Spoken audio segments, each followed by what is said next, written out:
오늘은 에베소서 2장 10절 말씀을 통해서 인간의 존재와 사명 2라는 제목으로 하나님의 말씀을 함께 살펴보도록 하겠습니다. 저는 현재 청소 노동의 일을 하고 있습니다. 이 일을 하기 전에는 수년 동안 또 건설 현장에서 노동의 일을 했습니다. 이러한 일들을 하면서 느낀 것은 이 일들을 하는 작업 환경이 쉽지는 않지만은 이보다 더 힘든 것은 이 일을 지시하는 감독 그리고 함께 일하는 동료들과의 긴장된 관계였습니다. 그러나 인생에 있어서 이러한 힘든 일, 고난, 고통의 근본 원인에 대해서 성경은 분명하게 우리에게 설명해 주고 있습니다. 바로 죄 때문입니다. 인간은 세상에 나와서 세 가지 존재와 필연적으로 관계를 맺고 살아갑니다. 하나님과 인간 그리고 피조물입니다. 창세기 1장 27절 28절 하나님이 자기 형상 곧 하나님의 형상대로 사람을 창조하시되 남자와 여자를 창조하시고 하나님이 그들에게 복을 주시며 하나님이 그들에게 이르시되 생육하고 번성하여 땅에 충만하라 땅을 정복하라 바다의 물고기와 하늘의 새와 땅에 움직이는 모든 생물을 다스리라 하시니라.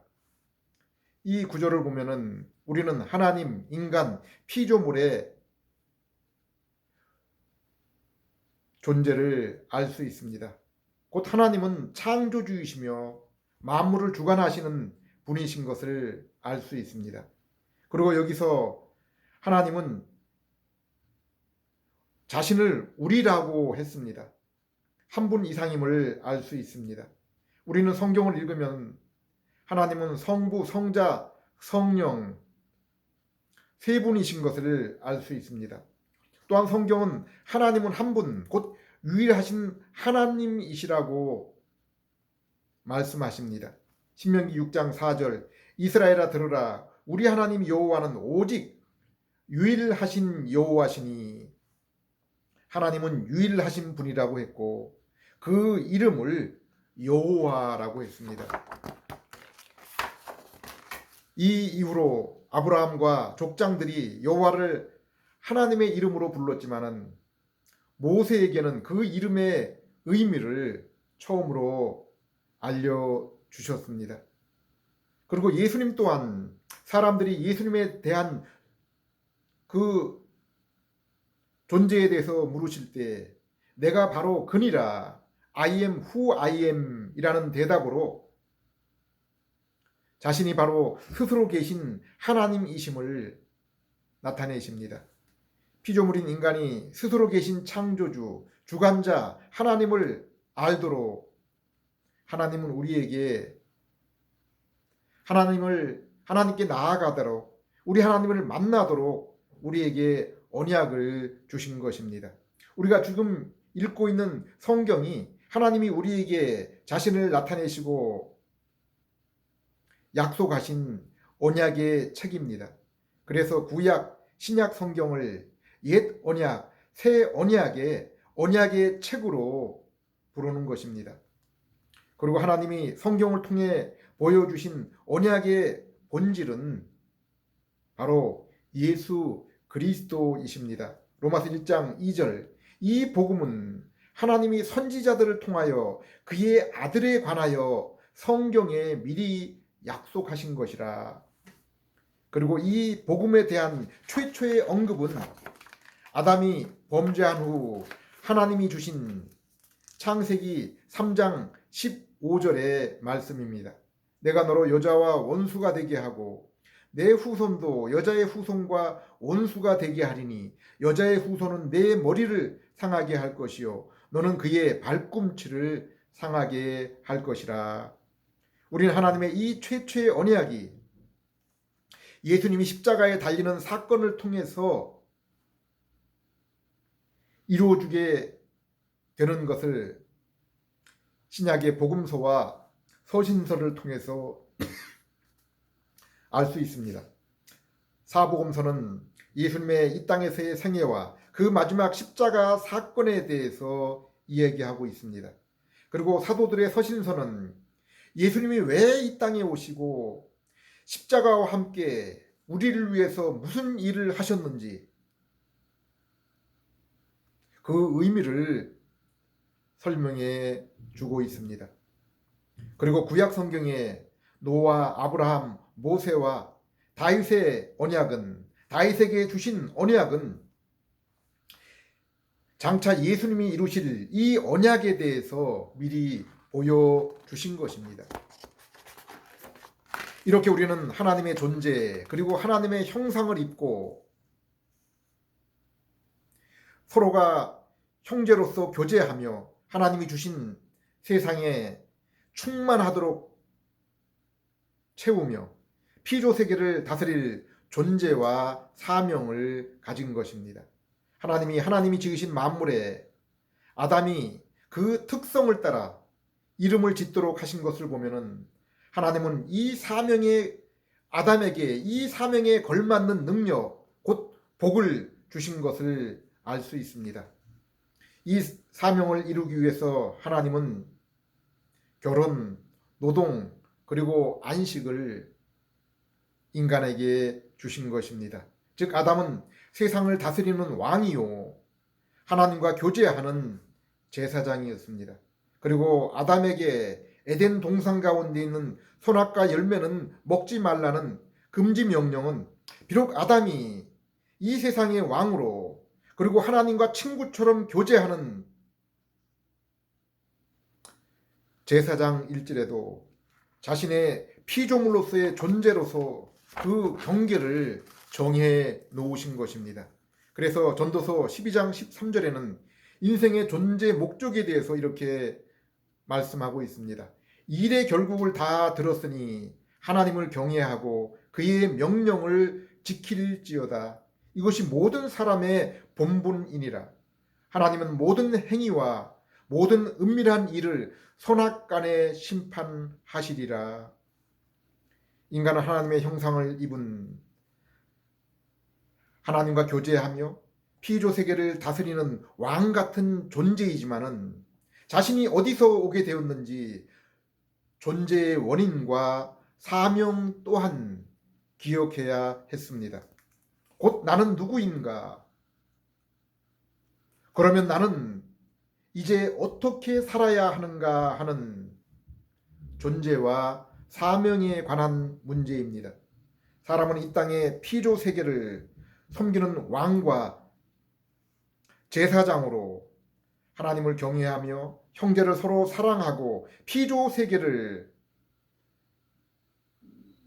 하나님의 형상을 따라 하나님이 주신 지혜로 잘 다스려야 했습니다.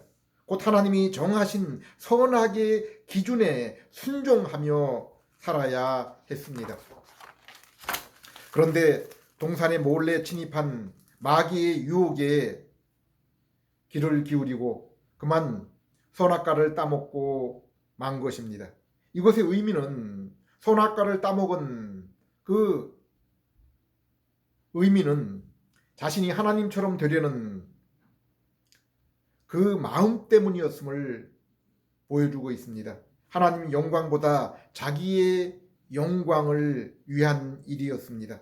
그래서 인간은 이제 하나님이 정하신 선악의 기준, 율법과 십계명을 따르는 것이 아니라 자기가 스스로 정한 기준을 따라 살아가게 된 것입니다. 그 결과로 하나님과의 만남의 장소인 낙원을 잃어버렸습니다. 하나님이 선악과를 먹지 않고 땅끝까지 후손으로 충만하여 이 땅에 하나님을 향한 찬송과 영광이 가득 찰 때에 영원토록 예수님과 같은 형상을 입혀주시고 천국에 살게 될 그 순종으로 인한 상급의 기회를 잃어버린 것입니다. 오늘날 이 땅에 살아가는 모든 여인은 출산할 때 고통을 피할 수가 없습니다. 또 생계를 위해 가정을 책임지고 수고하는 가장, 남성은 일터에서 수고의 땀을 흘릴 뿐 아니라 고통을 함께 겪습니다. 그리고 일주일의 하루는 그러한 인생들에게 휴식이 필요합니다. 전도서 3장 11절은 이처럼 모든 인생에게 찾아오고 날마다 경험하는 수고와 고통에도 불구하고 하나님은 우리 인생에게 영원을 사모하는 마음을 주셨다고 했습니다. 또한 전도서 기자는 짐승은 죽어서 그 영혼이 아래로 내려가고 사람은 죽어서 그 영혼이 위로 올라간다고 했습니다. 이 말씀은 성경의 다른 여러 구절과 함께 인간의 존재는 곧 영혼 불멸의 그러한 상태에 있음을 우리에게 알려주는 말씀입니다. 이러한 불멸의 존재인 인간에게 무엇이 소망과 그 소망으로 인한 참된 평안이 되겠습니까? 그 불멸을 마귀와 악한 자들과 함께 영원히 불못에서 함께 하는 것입니까? 아니면 진리와 구원의 지식이 없어서 하나님을 아는 지식이 없어서 안개 낀 것 같은 희미하고 불확실한 삶을 살아가는 것을 통해서입니까? 그로 인한 술과 마약, 쾌락이 주는 일시적 감각의 기쁨이나 고통의 중단을 결코 평안이라고 말할 수는 없을 것입니다. 요한계시록을 보면은 세상에 정치적, 종교적 힘을 지니고 있는 짐승과 세상의 정치적, 종교적인 힘을 상징하는 짐승과 그리고 문화와 경제를 상징하는 바벨론으로 불리는 음녀가 그리스도와 교회를 대적하여서는 마치 빌라도와 헤롯처럼 서로 친구가 되어서 뜻을 합치고 힘을 합치지만은 그러나 결국에는 서로 미워하고 그 싸움으로 서로 간에 큰 상처를 입고 그로 인해 음녀가 멸망하는 장면이 나옵니다. 우리 아담과 모든 인생의 모습은 어떻습니까?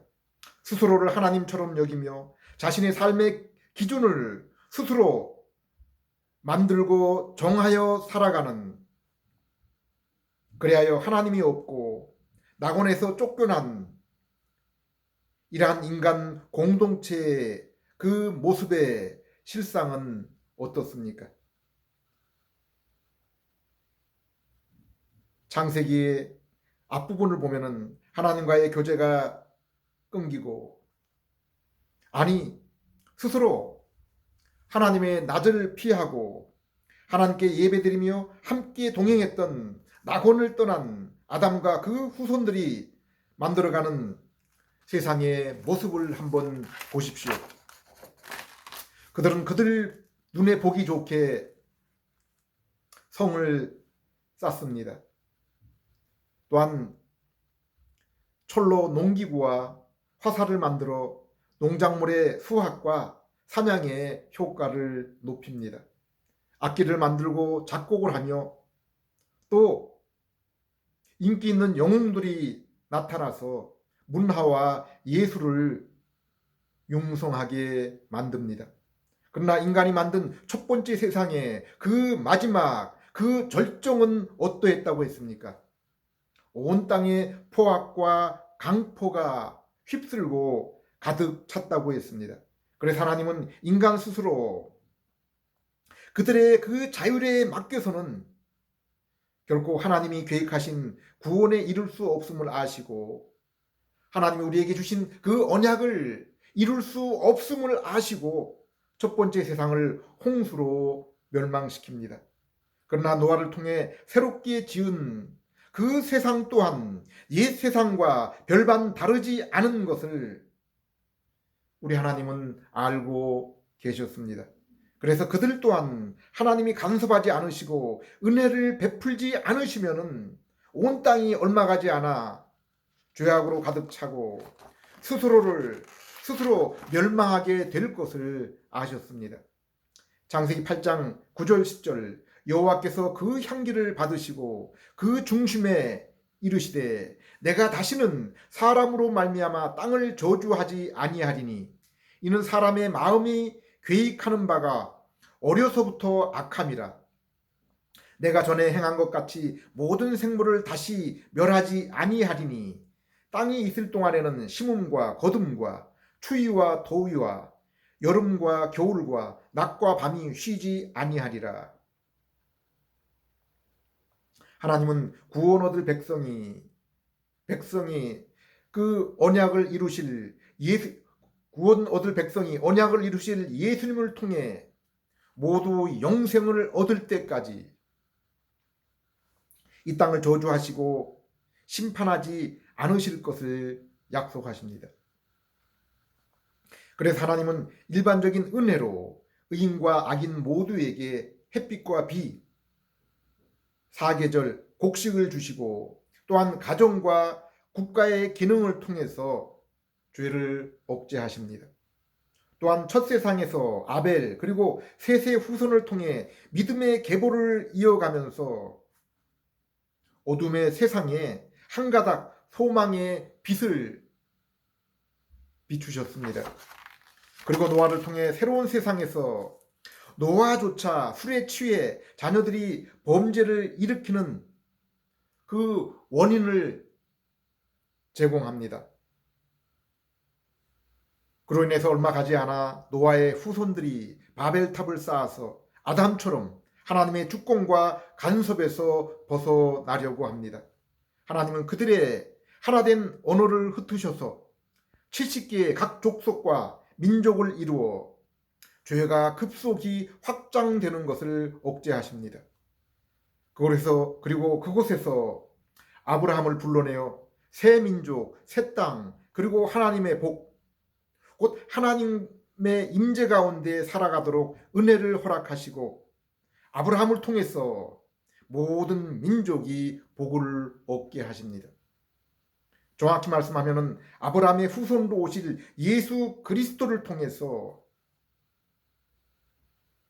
첫사람 아담이 이루지 못했던 온 세상이 구원을 얻게 하려는 것입니다.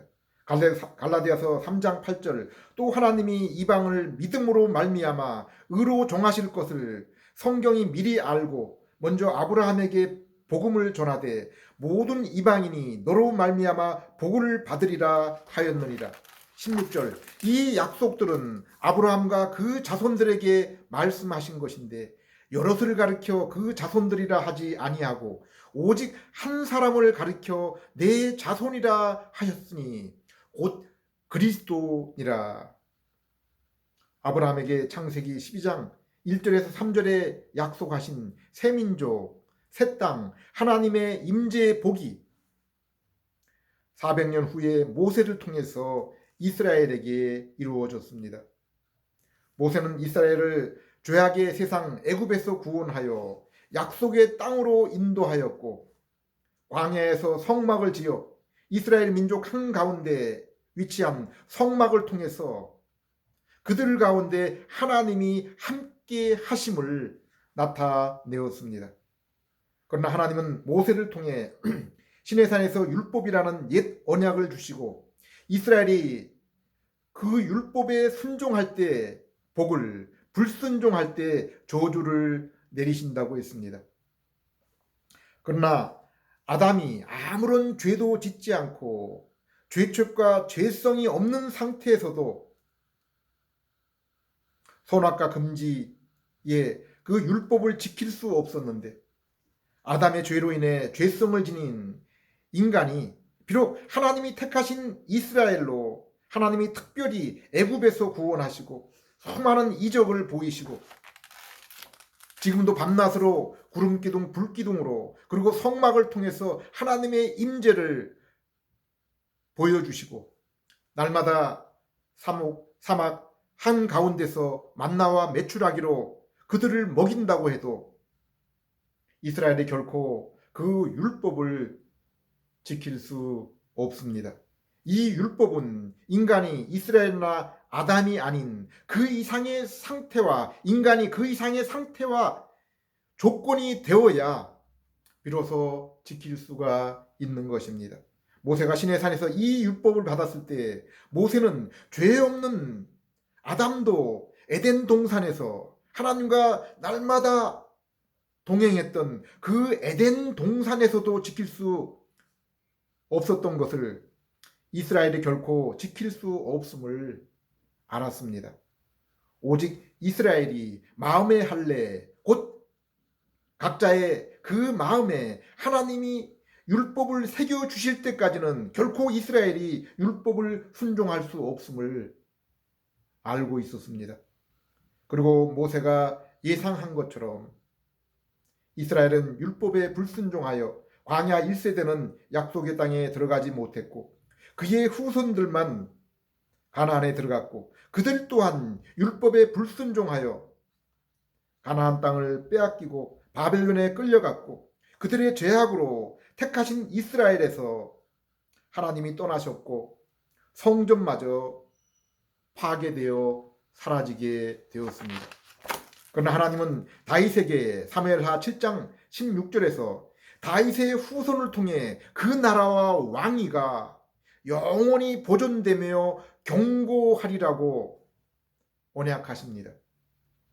그러나 실제로는 다윗의 나라도 다윗 당시부터 다윗의 간음과 살인으로 이미 흔들렸고 그의 아들 압살롬에게 빼앗겨서 보좌를 버리고 도망친 적도 있습니다. 신약성경 첫 페이지를 열면은 이렇게 시작되고 있습니다. 마태복음 1장 1절 아브라함과 다윗의 자손 예수 그리스도의 세계라. 아브라함과 다윗을 통해 하나님이 가르치시고 나타내신 것은 바로 예수 그리스도를 통해 이루어진 새로운 세상입니다. 옛 언약이라 불린 율법이 가르친 것도 바로 예수 그리스도를 통해 이루어진 새 언약입니다. 그것은 아담도 이루지 못하고 경험하지 못했으며 이스라엘 또한 성취하지 못한 것입니다. 예리면은 예수님을 통해 이루실 아담, 노아, 아브라함, 모세, 다윗에게 언약한 그 최종적인 새 언약, 곧 예수님께서 이루실 언약에 대해서 이렇게 말씀하고 있습니다. 예레미야 31장 31절에서 34절 여호와의 말씀이니라. 보라, 날이 이르리니 내가 이스라엘 집과 유다 집에 새 언약을 맺으리라. 이 언약은 내가 그들의 조상들의 손을 잡고 애굽 땅에서 인도해 내던 날에 맺은 것과 같지 아니할 것은 내가 그들의 남편이 되었어도 그들이 내 언약을 깨뜨렸습니다. 여호와의 말씀이니라. 그러나 그날 후에 내가 이스라엘 집과 맺을 언약은 이러하니 곧 내가 나의 법을 그들 속에 두며 그들의 마음에 기록하여 나는 그들의 하나님이 되고 그들은 내 백성이 될 것이라. 여호와의 말씀이니라. 그들이 다시는 각기 이웃과 형제를 가르쳐 이르기를 너는 여호와를 알라 하지 아니하리니 이는 작은 자로부터 큰 자까지 다 나를 알기 때문이라. 내가 그들의 악행을 사하고 다시는 그 죄를 기억하지 아니하리라. 여호와의 말씀이니라. 에스겔서 36장 25절에서 27절 맑은 물을 너희에게 뿌려 너희로 정결하게 하되 곧 너희 모든 더러운 것에서와 모든 우상 숭배에서 너희를 정결하게 할 것이며 또 새 영을 너희에게 두고 새 마음을 너희에게 주되 너희 육신에서 굳은 마음을 제거하고 부드러운 마음을 줄 것이며 또 내 영을 너희 속에 두어 너희로 내 율례를 행하게 하리니 너희가 내 규례를 지켜 행하게 될 것이라. 내가 너희 조상들에게 준 땅에서 너희가 거주하면서 내 백성이 되고 나는 너희의 하나님이 되리라. 히브리서 11장을 보면은 아브라함은 하나님이 그와 그 후손에게 줄 약속의 땅이 이 땅에 존재하는 가나안 땅이 아니라 하나님이 친히 예비한 천국임을 알 수 있습니다. 아브라함의 후손 또한 그의 육신의 후손인 이스라엘이 아니라 그의 참된 후손인 예수님을 믿는 중생하여 마음의 할례를 받은 자들이 참된 이스라엘 하나님의 새 백성인 것을 알 수 있습니다. 그리고 그들은 이 땅의 성막과 성전에 참여하는 자들이 아니라 예수 그리스도의 이름으로 성령을 통해서 성부 아버지 곧 지성소에 들어가는 하나님의 자녀들입니다.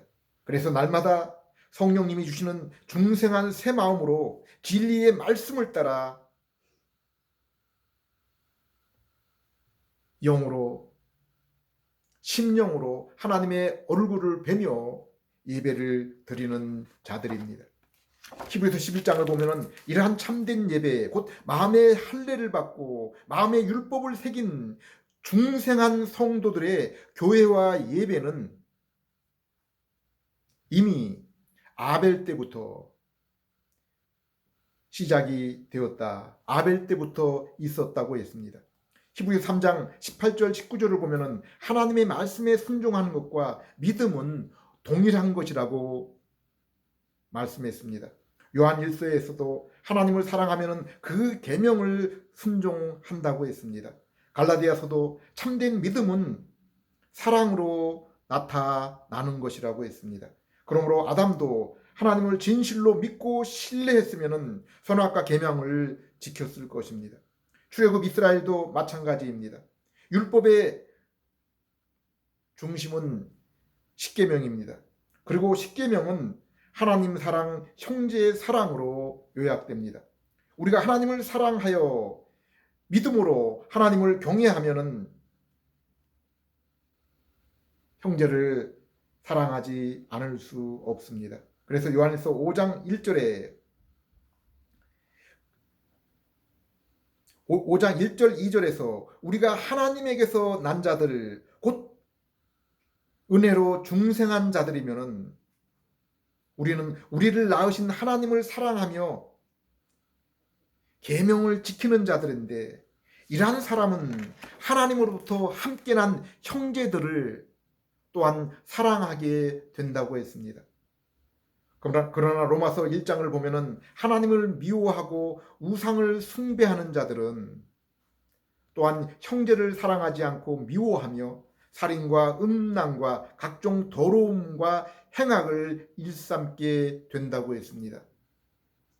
시편을 보면은 중생한 성도가 사모하는 것은 그가 하늘에 있던 땅에 있던 오직 주님밖에 없다고 했습니다.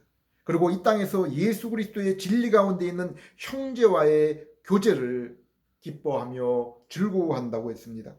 요한 3서 1장 4절에서 사도 요한은 내 자녀들 곧 성도들이 진리 안에서 행한다는 그 소식을 듣는 것보다 기쁜 일이 없다고 했습니다. 11절에는 선을 행하는 자는 하나님께 속하고 악을 행하는 자는 하나님을 보지 못한 자라고 했습니다.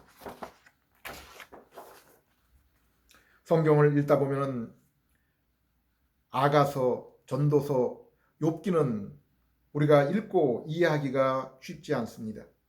그러나 고린도전서 2장 말씀대로 고린도후서 3장 말씀처럼 죄로 인해 가려졌던 그 수건이 제거되고 중생하여 새 마음을 가지고 새로운 눈을 뜨게 된 그러한 자들에게는 이해할 수 있는 은혜로운 말씀입니다. 아가서가 남녀 간의 사랑의 이야기로 끝나면은 아쉬움이 남습니다. 에베소 5장의 바울의 설명처럼 이것은 그리스도와 교회와의 그 사귐, 예수님과의 고상한 영적인 만남이요 사귐에 대해서 말씀하고 있는 것입니다. 전도서 기자의 인생에 대한 덧없음도 이와 같습니다. 하나님과의 영적인 만남과 사귐이 없이는 이 세상의 모든 것이 마음에 끌리고 육체의 그 정욕이 요구하는 그 모든 것을 가졌을지라도 허무하고 낙이 없는 것입니다.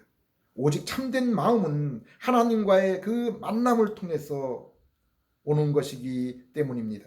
욥기서에서 욥이 당하는 이 세상의 고통도 분명히 욥이 당하는 시험과 고난은 사단으로부터 온 것입니다. 그러나 그 시험 앞에 하나님은 그저 팔짱을 끼시거나 방관하지 않으십니다. 중생한 성도에게는 사단이 주는 이러한 고난도 의미가 있고 유익합니다.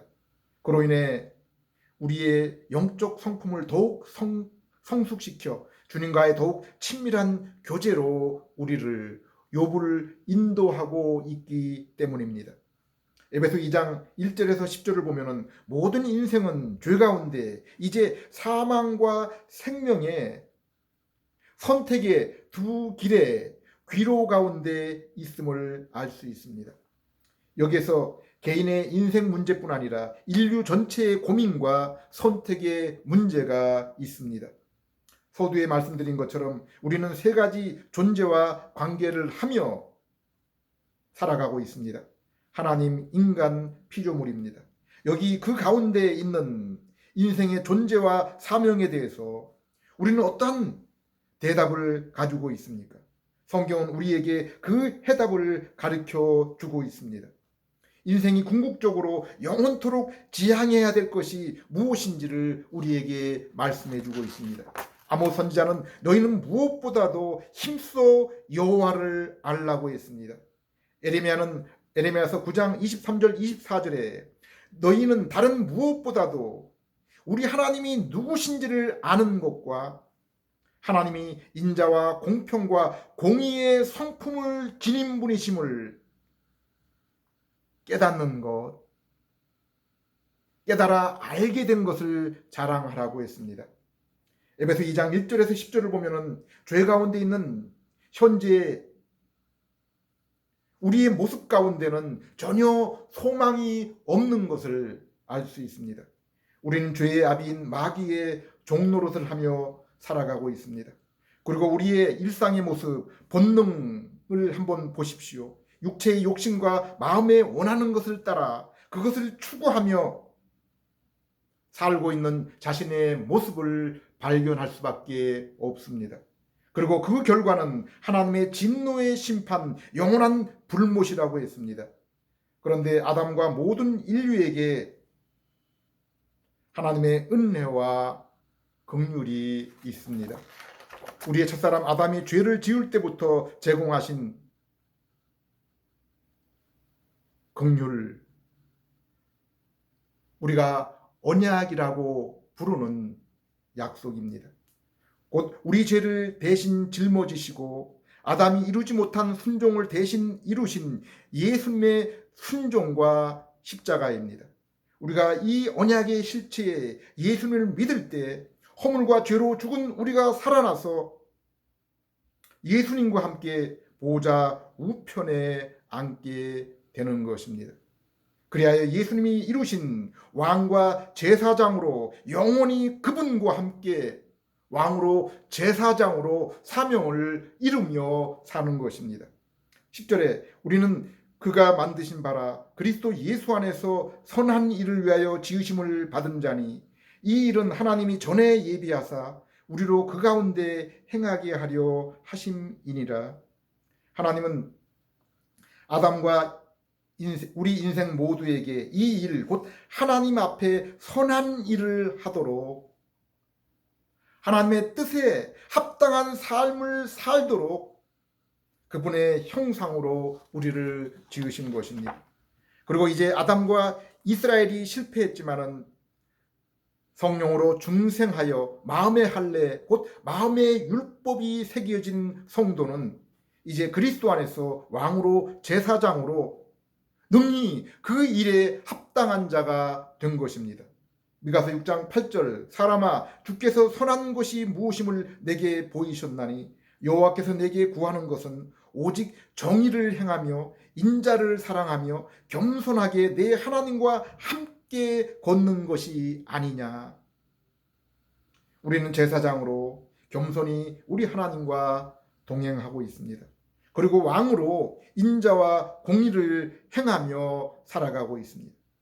여전히 우리 안에 있는 죄성으로 날마다 죄를 짓고 그로 인하여 쓰러지고 넘어질지라도 예수 그리스도께서 사하신 죄와 대신 이루신 순종의 의로 말미암아 우리의 죄악을 영원토록 용서하시고 기억하지 않으시며 영원토록 의의 아들로 대하시는 아버지로 인해서 그 풍성한 교제와 그 사명이 영원토록 더욱 깊어질 것입니다. 기도하겠습니다. 하나님 아버지, 예수님의 십자가로 인하여 아담의 죄가 우리에게 도리어 커다란 은혜로 변하게 하심을 감사드립니다. 아담은 죄의 끔찍한 결과를 보지 못하고 범죄하였지만 날마다 그 죄의 결과의 비참함을 보고 있는 저희는 그 죄와 예수님의 은혜를 경험하며 이제 날마다 죄를 멀리하고 말씀의 은혜를 가까이 하는 그러한 저희들 되기를 간절히 소원하오니 인도하여 주시옵소서. 선한 일 위해 저희를 부르셨사오니 생명과 영의 양식이 되는 이 진리의 말씀을 통해서 더욱 주님을 알고 신령한 교제를 나누게 해주시고 그로 인해 형제 사랑의 계명을 우리 주님 오시는 그날까지 더욱 풍성하게 이루는 그러한 저희들 될 수 있게 해 주시옵소서. 예수님 이름으로 기도드립니다.